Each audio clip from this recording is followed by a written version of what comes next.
Salam kanalımın değerli izleyiciləri, hər vaxtınız xeyir olsun. Xoş gördüm hər birinizi yeni videomda. Bugün mən sizlərlə çox dadlı, ləzzətli, duzlu, şirin, həm də səpmə qoğal hazırlayacağım. Kilo yarım unun xəmirindən bunu edəcəm. Həm duzlu, həm içərisi şirin, həm də ki səpmə qoğal edirəm bu reseptlə. Gördüyünüz bu ərzaqlardır içərisinə gedəsi. İndi hər birini qeyd edəcəm. Əvvəlcə belə istədim siz üçün göstərim. İndi isə keçək hazırlanmasına. Bu reseptdən, bu xəmirdən çox dadlı, ləzzətli, xırçıltılı, günlərcə qalsa da boyatlamayan çox dadlı qoğal hazırlanır. Gəlin başlayaq. Deməli, kilo yarım un götürmüşəm. Ortasında oyuq açıram. İçərisinə bir xörək qaşığı maya əlavə edirəm. Mən mayadan əmin olduğum üçün apara hazırlamaram. Əgər istəsəniz öncədən apara hazırlaya bilərsiniz. Yəni yağın içərisinə su, bir çay qaşığı şəkər tozu əlavə edib qarışdırırsınız. Yəni isti su, daha sonra 5-10 dəqiqə gözlədib onun içərisinə əlavə edirsiniz. Mən isə belə əlavə edirəm çünki mayadan əminəm. Deməli bir xörək qaşığı maya əlavə edirəm. Bir çay qaşığı şəkər tozu əlavə edirəm. Bir xörək qaşığı duz əlavə edirəm. Yarım stəkan duru yağ əlavə edirəm. Bir xörək qaşığı yarım təmiz alma sirkəsi əlavə edirəm. Alma sirkəsi əvəzinə siz üzüm sirkəsindən də istifadə edə bilərsiniz. Bir stəkan dolu qatıq əlavə edirəm. Mən bu xəmirə simirtan, yəni xama əlavə etmirəm. Yalnız bir stəkan qatıqla çox gözəl, xırçıltılı qoğallar alınan bir xəmir yoğuracağam. Zövqə görə sarı kök əlavə edirəm. Sarı kök əlavə etməyə də bilərsiniz, edə də bilərsiniz. Tamamilə zövqə görədir. Mən azacıq əlavə etdim rəngi üçün, yəni bunun rəngi üçün edirik. Və içərisinə su, süd qarışımı əlavə edib xəmiri yoğururam. Burada 1 stəkan süd, 1 stəkan su var. Əlavə nə qədər gedəcək onu da qeyd edəcəm. 250 ml stəkanla 1 stəkan süddür. Bunun içərisində 1 stəkan da su və isti haldadır. Və başlayıram xəmiri yoğurulmasına.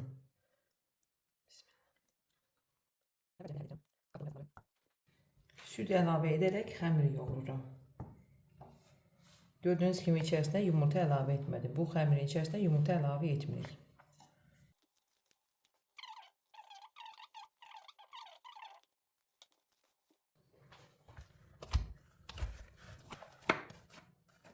Bu cür orta yumuşaqlıqda xəmir alınır.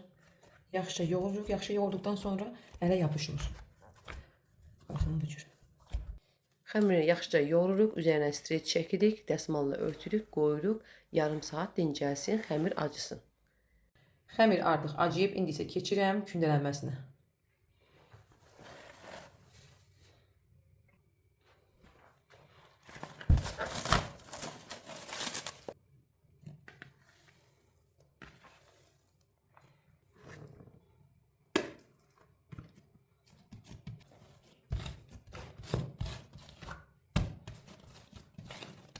Əvvəlcə xəmirin mayasını yatızdırıram.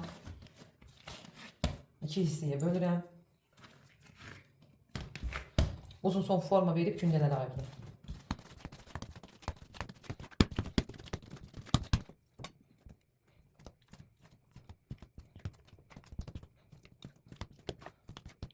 Hər biri 190 qram olmaqla 13 kündəyə ayırdım. 2 kəsim edəcəm mən bu günləri. Başlayıram kündələyib yığmağa. Kündələyirəm kənarda.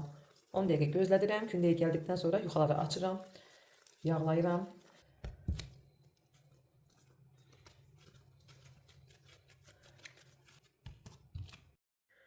Kündələdim. İndi isə podnosun içərisinə un əlavə edərək yığıram. Üzərini bağlayıram ki, üzəri qurumasın. Burada yenə qeyd edirəm. 13 gündə var. 5 gündə bir yayacağım. 7 gündə bir yayacağım. Yəni 2 kəsim edəcəm.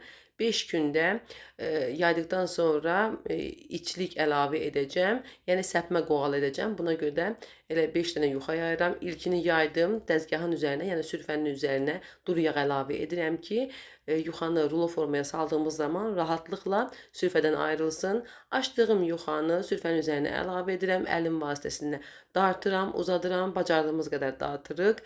Və öncədən əritdiyim kərə yağının içərisinə yarım stəkan duru yağ əlavə etmişəm. Hardasa 500 qram yağın içərisinə yarım stəkan duru yağ əlavə edib qarışdırıram. Qeyd edim ki, kərə yağı əritdiyimiz zaman içərisinə, yəni üzərinə yığılan tortanı mütləq süzgəc vasitəsilə götürün. Təmiz yağ olsun.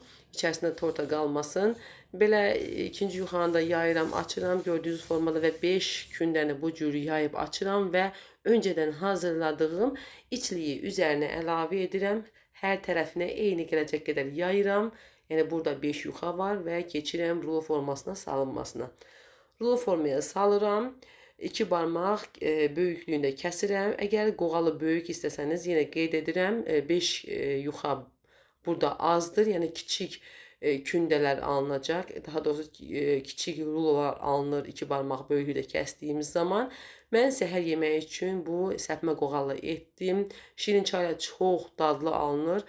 Və kəsirəm, podnosun içərisinə yığıram, üzərini bağlayıram ki, səpmə rulolar biraz qabarsınlar. Çünki içərisinə səpdiyimiz zaman duzlu içliyi gec qabarırlar.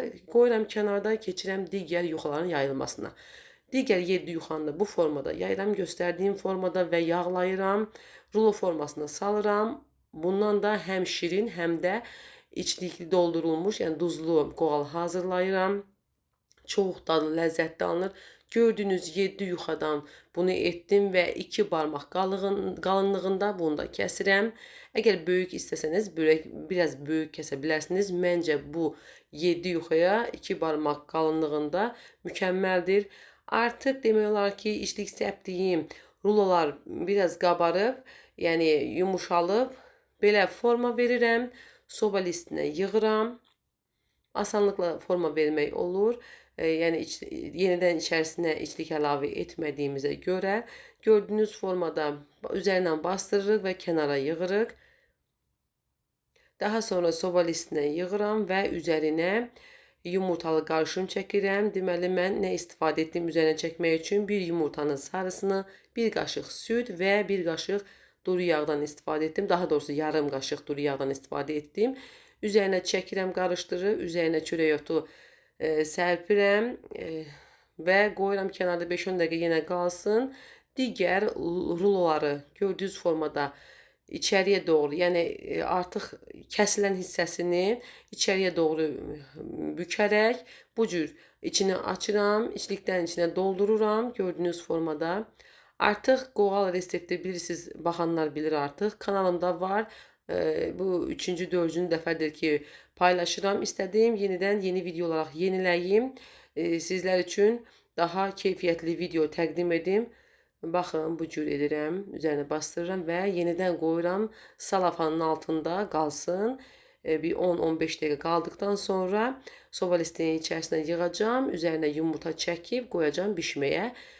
Artıq qoydum səpmə qoğalı bişməyə, yəni 10 dəqiqə gözlətdim yumurta çəkdikdən sonra qoydum bişməyə. Onlar sobada bişsin və digərlərinin için hazırlayıram. Keçirəm şirin qoğal hazırlanmasına. Həmin eyni xəmirdən, yəni ikinci dəfə 7 yuxadan etdiyim xəmirdən şirin qoğal da hazırlayıram. İçliyini qoz ləpəsi etdim. 500 qram qozun içərisinə 350 qram şəkər tozu əlavə etmişəm. Bu cür içini doldururam. Bükürəm, yenidən salafanın altına yığıram. Duzlu qoğalda necə etmişik o formada. Bu xəmir ümumiyyətlə möhtəşəmdir. Həqiqətən qoğal çox dadlı alınır bu xəmirdən. Həm içlikli, yəni səpmə, həm duzlu, həm də şirin edə bilərsiniz. Çox gözəl alınır. Duzluları qoyuram artıq bişməyə. Xəmir, yəni kündələr özünə gəlib, qoyuram bişməyə. 180 dərəcədə sobanın alt gözündə bişiririk. Mən adi rejimdə bişirdim.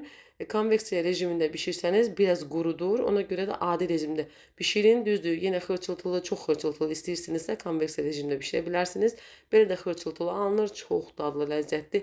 Günlərlə qalsa da bayatlamayan, yenə qeyd edirəm, günlərlə qalsa da bayatlamır. Bəzi qoğalları bişiririk, yəni bəzi xəmirdə reseptdən bişiririk. Səhərə günü artıq çörək kimi olur. Ancaq bu resept həqiqətən möhtəşəmdir. Günlərlə qalsa da bayatlamır. Mütləq sınayın. Şirinləri də bu cür etdim. Üzərinə çörək otu səpdim. Daha doğrusu küncüt səpdim ki, şirinlərlə duzları ayırmaq olsun. Həqiqətən möhtəşəm qoğallar alındı. Xırçıltılı, çox dadlı qoğallar alındı. Bu resepti mütləq sınayın. Əminəm ki, hər biriniz çox bəyənəcəksiniz. Əgər bəyənsəniz mütləq kanalıma abunə olun, like atın ki, mənə dəstək olasınız, əziyyətimə qiymət verəsiniz. İndidən öz təşəkkürümü bildirirəm sizlərə. Dəstək olmağı unutmayın. Həllik deyirəm, inşallah gələn videolarda görüşərik. Bayramınız da mübarək olsun.